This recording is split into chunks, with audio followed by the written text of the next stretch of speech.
உத்திரமேரூர் அருகே பொதுப்பணித்துறை பராமரிப்புள்ள ஏரிகளை மற்றும் மதகுகள் சேதமடைந்து தண்ணீர் வீணாவதால் விவசாயிகள் வேதனை அடைந்துள்ளனர். காஞ்சிபுரம் மாவட்டம் உத்திரமேரூர் ஒன்றியத்துக்குட்பட்ட புத்தளி மற்றும் அழிச்சூர் கிராமத்தில் பொதுப்பணித்துறை பராமரிப்பில் 2 பெரிய ஏரிகள் உள்ளன. இந்நிலையில் புத்தளி கிராமத்தில் ஏரியில் மதகு ஷட்டர் பழுதடைந்து தண்ணீர் வீணாகி வருகிறது.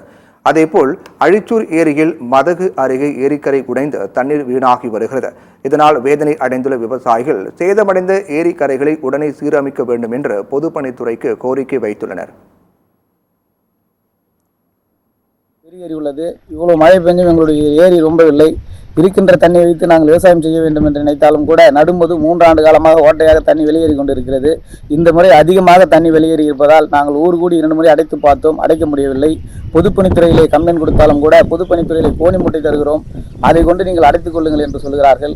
எங்களுக்கு வாழ்வாதாரம் இந்த முறை எப்படி பண்ணுவது என்றே எங்களுக்கு புரியவில்லை. ஆகையால் இந்த அரசாங்கம் எங்களுக்கு இந்த நடுமதில் ஏற்படுகின்ற தண்ணி உடனடியாக கட்டுப்படுத்துமாறு அன்போடு கேட்டுக்கொள்கிறேன்.